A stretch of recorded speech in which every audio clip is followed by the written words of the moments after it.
Hey, what's going on, guys? We're on Turkey here. Welcome back to the channel.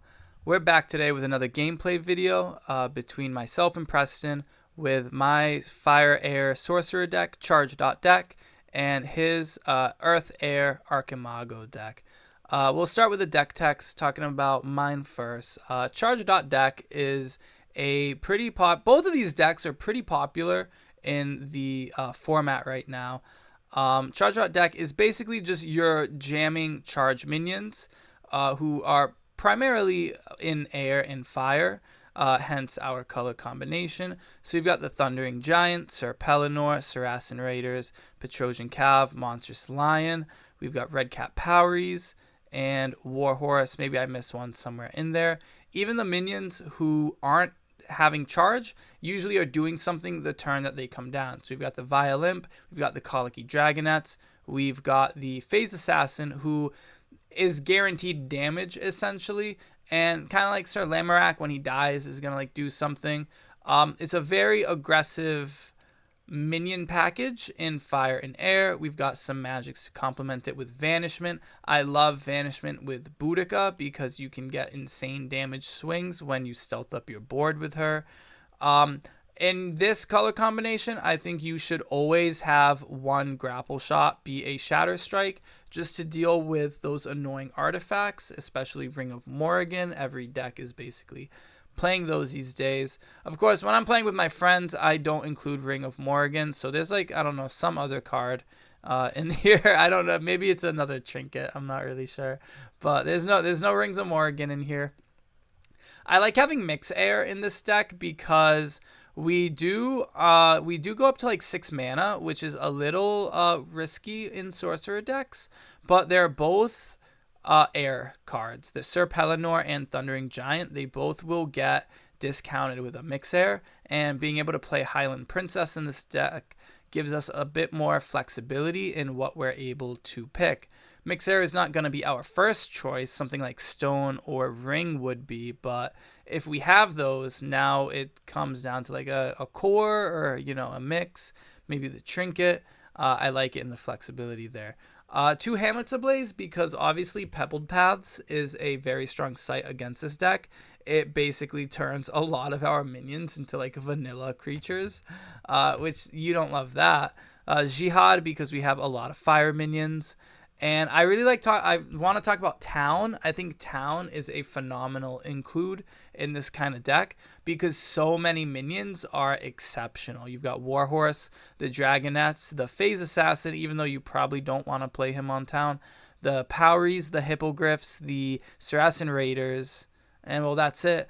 But because like our mana curve is a lot more slated into the 4-3 territory, where normal sorcerer decks are going more heavy into 3.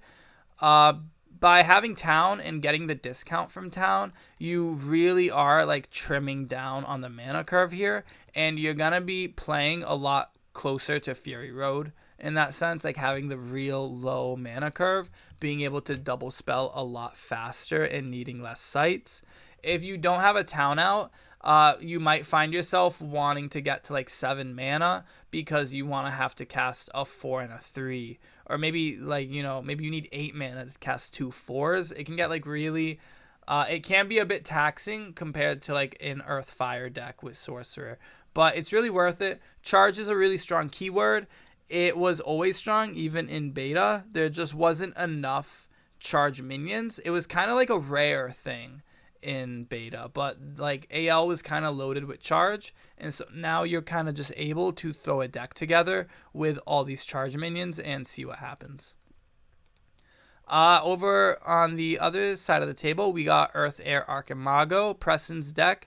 It's a very standard like control Archimago deck. You're playing 3 Divine Healings. You've got the Common Senses, Magic Missiles, Lightning Bolts, Arc Lightning for some either removal or early game burn. I always like having these burn spells because the flexibility and like being able to push damage or being able to remove things with them is a lot better than just something like Bury, Cave-in, or Earthquake, which of course we are running just about as much as we can. We're kind of down 1 Bury, but like that's whatever. He is playing Craterize. Some Archimago decks prefer what is it? The air spell now, the Arcane Barrage. Crater Eyes is always fun. It deals 10. And Guards, which is a really exciting card. I really like Guards in Archimago, and Preston does too. Being able to summon 9-foot soldiers if you step up is just really nice, especially when you're not playing a lot of minions. These guys will chump for you. They can overwhelm the opponent, and it's just some good stuff. We do have Merlin, Phase Assassin, some Wizards and Sisters and whatnot, and of course the Orb, which just goes so nuts in this deck. For sites, nothing too crazy. We got the Wormlow Tump. It's great in Archimago because it stops your cemetery from being banished. I did forget to mention, I do have Funeral Pyres in this deck, so we do have some disruption there for Archimago. Pebbled Paths is kind of disruption for us. And Perilous Bridge, another way to kind of stop us from doing what we're doing. So yeah, these are the decks. We're gonna get into playing it out and seeing who comes out on top. These are like some pretty high power decks in the format right now. Even though they're kind of like the decks to beat, they are beatable. So it's kind of interesting. Like the Sorcery League just concluded. I think a lot of people would have put their money on one of these two decks winning, and neither of them did. In fact, neither of them even made the finals. So it's kind of interesting there. But these are very, if you play online or even like in like locals or whatever, you can probably expect to see some iteration of these decks. So I hope you guys enjoy the games, and if you do, leave a like on the video and subscribe to the channel if you haven't already. It really means a lot, and I hope you guys have a great day. Alright, so we're starting off the game here. I'm going to go first on the bottom here, and we're going to open up with a color out of space. You can see that I've got Philosopher's Stone in my opening hand, so we'll play that out. Looks like we got a Boudica and Colicky Dragonet as well. I saw a town there, and I believe the other card is a beacon. So we're excited to play that town up front, but we do want to find a second fire site so that we have access to play Colicky Dragonets. And beacon is nice ramp. Preston's going to play an observatory, so he's going to get to take a look at his top 3 spells, rearrange them in any order, and then he'll just pass to us. So we'll draw a site. We're going to look for a fire site. We don't see it. We see a second town. That is probably one of the worst, probably is the worst site that we could have seen, because it's not a fire or an air site.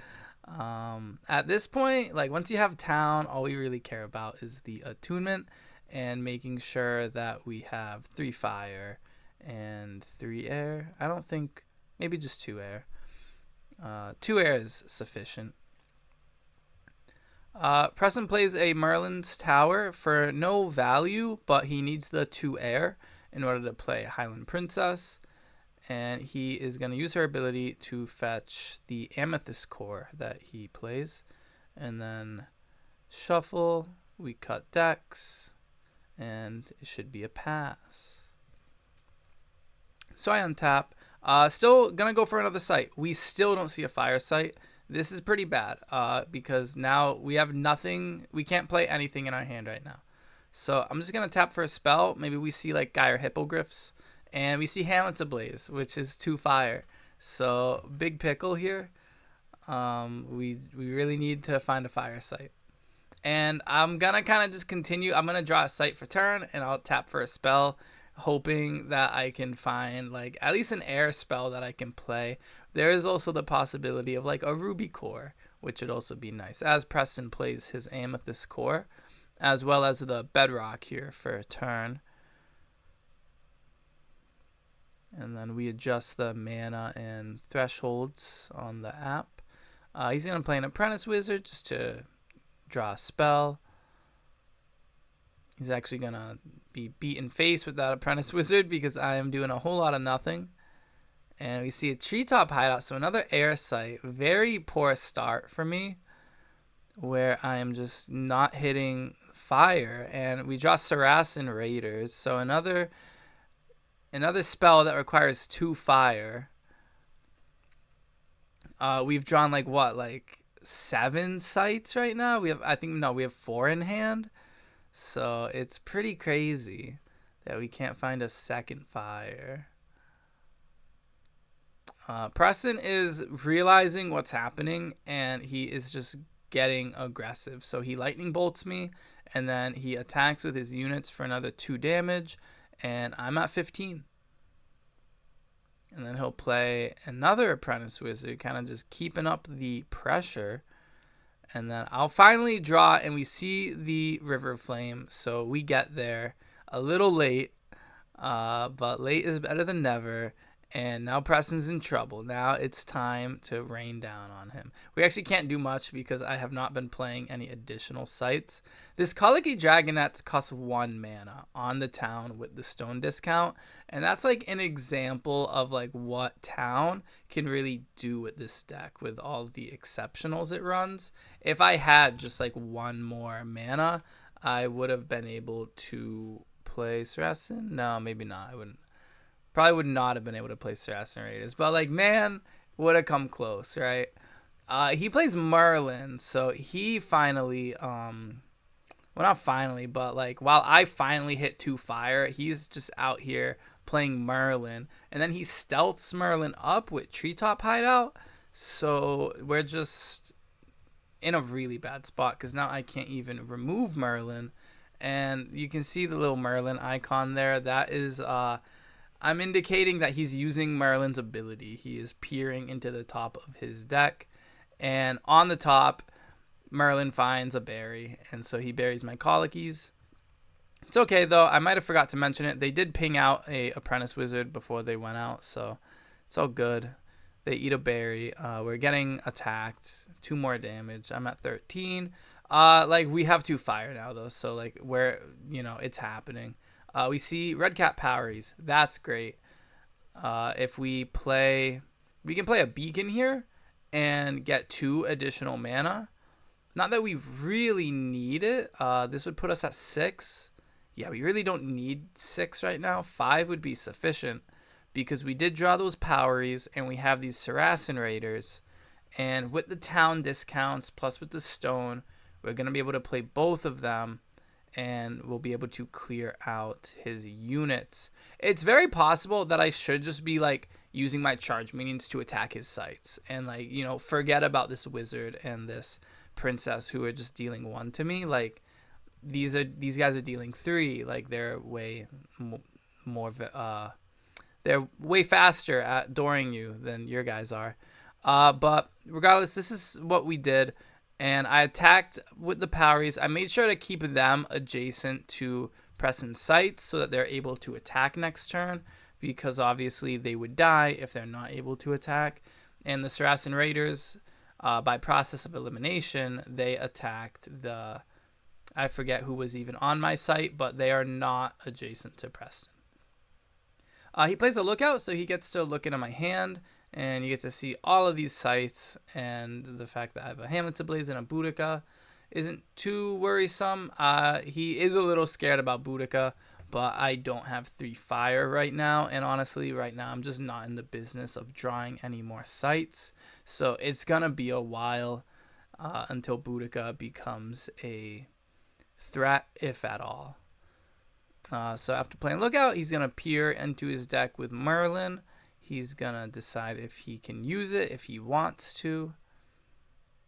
He decides to Magic Missiles and kill the Powery. Pretty good.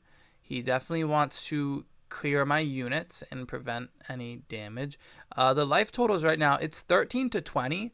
So he's feeling pretty safe. Like, I have not touched him yet. And I'm almost like at half. Remember, he is playing Craterize. So he can very nearly door me with that spell. He decides to blink just a cantrip and also to get a new glimpse with Merlin. See if the next top card will be something that he could cast. At this point, he is running. Well, he still has 3 mana, so he's gonna banish those 3 spells to recast the Magic Missiles and clear out my Sorcerer Raiders, completely emptying the board for me. So I'm going to untap, And we're going to draw for turn. We're going to draw again and see what's up. I see a Warhorse and Shatter Strike. That's what we got this turn. And suddenly I remember, after I draw this, I remember that I only have 2 mana. And at first I'm a little upset about that, but I remember that Warhorse is going to cost 0 on this town because I get the stone discount and I get the town. So with the charge, I'm able to attack for 2, finally deal some damage to Preston, but then also Shatter Strike off of the horse, dealing another 2, but more importantly, destroying his core. And while it's not the most impressive of turns, it does keep him off of Craterize like for a turn, which matters to me because I am kind of worried about a Craterize coming down. So we're going to go back to Preston. He is going to tap to play a Treetop Hideout. Unfortunately, he cannot double Stealth Merlin, but he goes back to 7 mana. 1 more mana, and he is in Craterize range. He's going to look at the top with Merlin. And he decides to Arc Lightning. So the Arc Lightning, you know, it's a bit overkill on the Warhorse, but it was for free off the top, right? So, you know, how can you hate it? With that, he only has 3 mana left, so we'll see if he has a play. And he does not. He passes back to us, and we are going to draw for turn. We see the lion, and we like that. That might just be enough where we decide to play a sight instead. And looking at our hand, we see the Treetop Hideout. So now it's actually like slow down a bit. Let's play the lion out first. Lion can't attack anything on this board because he can't attack sights. So I can move him up, and then I can tap to play this Treetop Hideout and stealth him up. And that should keep him safe for another turn so that I can get an attack off with him. And I'm also just developing my mana further. I have 5 now. And with this town, with this stone, that should be enough to start double spelling pretty consistently.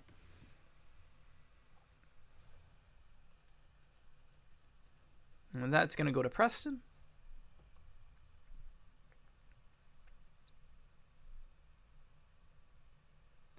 And Preston plays an orb. So that's a problem, right? Because he's Archimago. His deck is like 80% magics or something crazy like that. He's looking at the top with Merlin. We're going to see if Merlin can cast anything. And if he can, orb is going to double it. And basically going forward, the first spell that he casts is going to get doubled. And things can get really out of hand. Preston actually just passes. So only having 2 mana, maybe decides. Can't really do much there. It's going to go back to us. We got to do something fast here. We look. I think there was a Raiders. We haven't really seen what we've gotten yet. I go to attack Archimago. We break stealth, and he takes 4. And now I would like to see what is in hand. Yeah, it is the Raiders. So the Raiders end up costing 2 because of the stone in the town. And they get to attack with charge. So he goes to 9. We're now winning the life total lead. And then I guess, yeah, with the extra mana, we just throw the Hamlets Ablaze down. Want to keep him off of 8 mana for as long as I can. I do think that casting it on the Lookout is a bit of a mistake. Probably casting it on that Treetop Hideout behind the Lookout is better. Just because if I play a site adjacent to River of Flame, I would be able to attack that Lookout. Whereas that Treetop Hideout is just very far away from my minions and my ability to like deploy minions. So I think there was a bit of a mistake there. He ends up casting a berry and then doubling it with the orb. So I just lose both of my minions. Does not feel good. We are going to get taken a value town here. with this orb. He taps for a sight and then passes to us. So the Hamlet's Ablaze will dispel, and it will flip that treetop hideout into a rubble. We are keeping him off of 8 mana. We see a Thundering Giant. That's a really cool card. And I can cast it because I do have a stone. He is 4 damage. This is now like, yes. So now, you know, the Thundering Giant is enough to do this turn. I decide to take the opportunity to tap for a sight. And we find a ruin. So we find 3 fire. And that's going to let us set up for a Boudica turn. So we play the Giant. We attack for 4. And then we'll use his teleport ability to teleport back to the treetop hideout.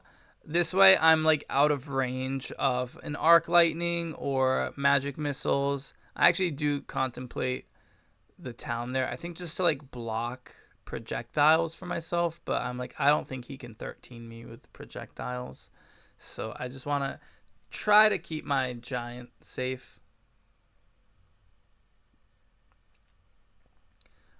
Preston plays a village. He declines to summon a foot soldier. And he plays a Sisters of Avalon.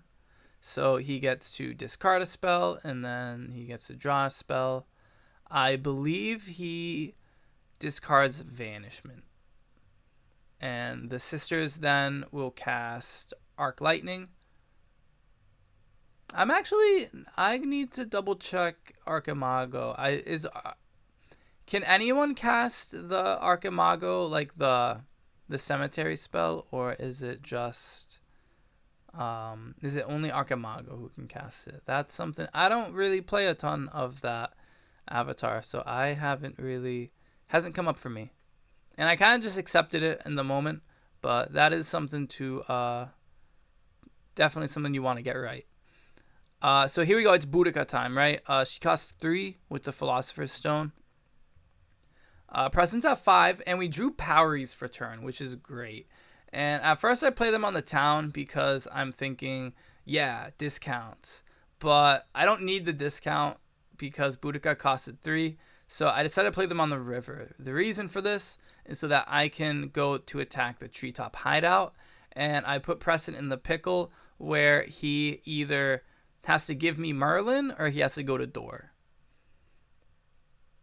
And he makes a very wise decision and gives me Merlin. He totally was, he tanked on that for a bit, actually. Like, I kind of like cut a lot of the thinking there, but he was very contemplative on going to door. And so let me know in the comments, guys, would you go to door against fire air?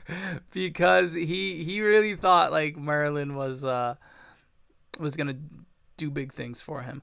I end up moving the ruins because I realized that like by casting it adjacent to, or by playing it adjacent to the color, I end up like taking away a fire threshold and mana, and then like I'm actually not able to cast Boudica. So we do kind of backtrack there. The ruins is next to the hideout, and then on this turn Preston earthquakes me.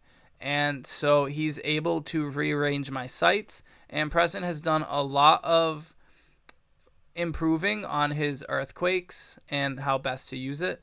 So he gets to move my color out of space forward and my town back. And so it's a double whammy, really, because not only does he take away my threshold and my mana from the color, and he takes away my stone, but now with my town all the way back there, it's not a very viable spot to summon units from. So I kind of lose like 2 discounts and a mana. And yeah, it's pretty rough out here. He plays another Sisters just because he has the mana. Now that I think about it, this might be the Sisters where he discards a he discards a Vanishment this game. I know he does that. I don't know which one.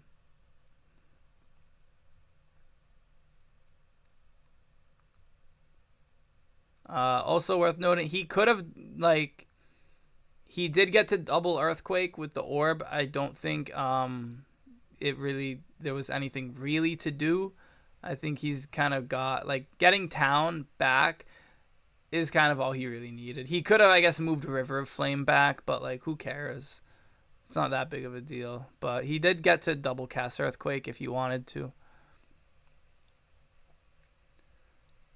He does. I draw a Vanishment and then I tap, and we see the Gyre Hippogriffs.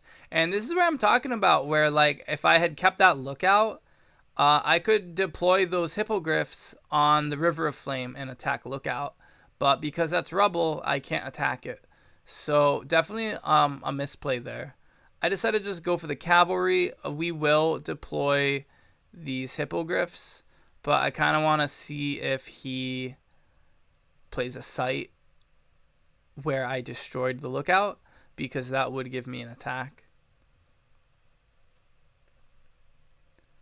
He plays a Beacon. He's going to get 1 extra mana. It's going to put him to 9 for the turn. I am very concerned about Crater Eyes. He finally got there. He casts Browse, and he's doubling it with Orb. So he's going to get to go 14 deep here, and he is looking for Crater Eyes. Preston ends up not finding Crater Eyes after the 14 deep, so he recasts Browse, only getting to, you know, cast it once because it's not doubled.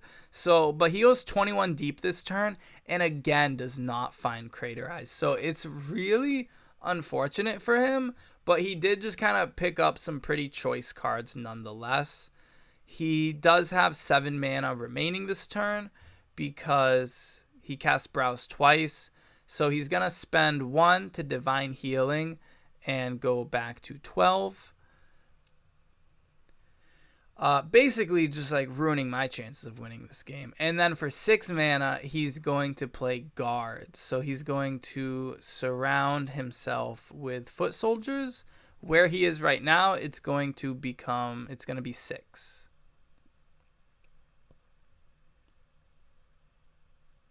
That gives him a lot of blockers.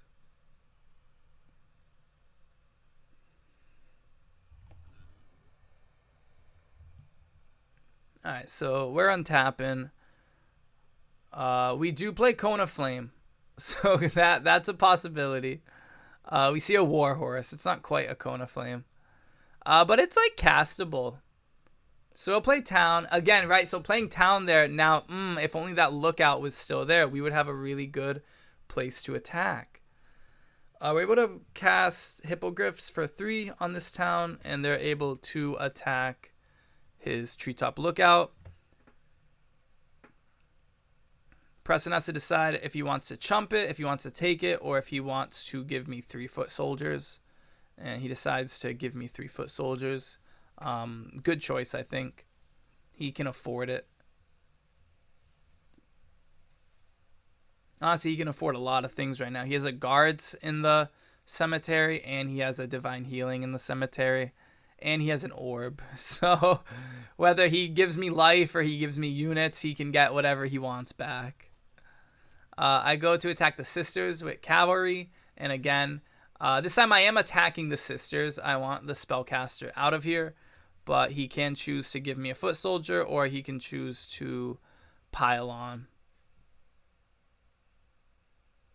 And this one he does chump, because in order to actually trade with my Cavalry, he would need to give me the Sisters. So the Hippogriffs had costed 3 from the Town. So we have 3 mana left. I could go for a Vanishment. I decided to go for a Warhorse, thinking maybe I can Vanishment next turn for a bit more value, getting 2 units stealth. So we pass to Preston, and he's got the world is his oyster right now. It looks like he's banishing the Healing. It looks like he's banishing Earthquake, and he's going to double cast Guards. So, and he's going to move up first before he does that. So he gets all the Guards. He's going to make 9, and then Orb is going to double this. So we're going to get 18 Foot Soldiers onto the board. Pretty crazy. And then he's going to go cast Common Sense. I believe he is just grabbing a Common Sense with Common Sense, filling that cemetery, and getting ready to start doubling Common Sense.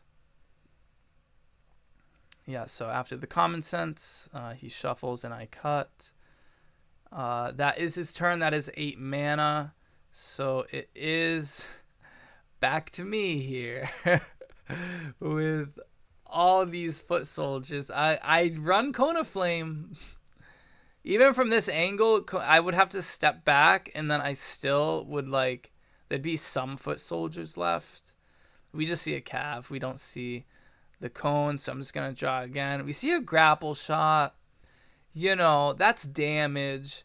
I think there's a bit of a missed sequence here where I Vanishment first, when I think I should have grabbed. The turn here is Vanishment, grapple shot, stealth attacks. But I think I should have grapple shotted, then Vanishmented, just so that I could actually get a second stealth attack off. So like you'll see what happens here. I grapple shot with the cavalry. I hit Preston for 3, and then now the cav loses stealth. But realistically, had I reversed the order, cav would gain stealth after grapple shotting. But we are gonna pick up the cavalry with the warhorse. And yeah, okay, so we're just kind of doing life right now. We pick up the cavalry with the warhorse. Warhorse moves and attacks for 2, and he can't be blocked because he has stealth. So Preston just like has to take 2, and then cavalry can move and attack over on the beacon. And now Preston can block because cavalry is not stealthed, but at least he doesn't have enough blockers to trade with the cavalry. So he's gonna chump. Importantly, Preston did banish the divine healing in his cemetery when he I forget what he even was. It browse? Was it browse he copied? No. Guards. When he copied the guards, he banished divine healing. It's back to him, and he does common sense. So he's gonna common sense twice. He's going to get a common sense, and he's going to get something else. Possibly a rescue. I know he runs 1 rescue, and it is for retrieving Merlin after Merlin dies. It could be this arc lightning here that the sisters are going to hit me with. And then the foot soldiers are going to start attacking me. And he starts attacking me. And I'm like, you know, you can attack my site, right? And he's like, oh, yeah. And then he starts like piling onto my site. And I'm like, you know, you can attack other sites too, right? And he's like, oh, okay. I'm like, you know, just line up for my Cone of Flame. Why don't you? So there we go. That was 6 attacks. I'm down to 3. He has more than enough foot soldiers and sisters to like get me there. He just kind of has to decide which ones he wants to send. And I am at door. He's got sisters. He's got foot soldiers. He has what, 8 untapped foot soldiers right now. He's still at 7. I have about 8 foot soldiers on my side who are like tapped and, you know, kind of locking me down. I have nowhere to run. He moves back just to, I don't know, stay safe from whatever I could have. He decides to attack my warhorse. Just get rid of that. And it's like, okay, fair enough.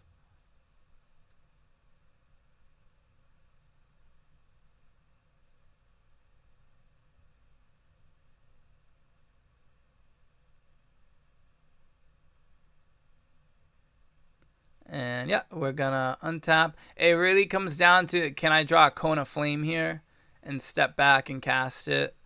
Because nope, it's a Thundering Giant. So I can't get out of this pickle, but at the very least, what I can do is go out on my own terms. And so that's what we're gonna do. I gotta make sure I know that this cavalry is untapped. Because he is going to attack in place for 3.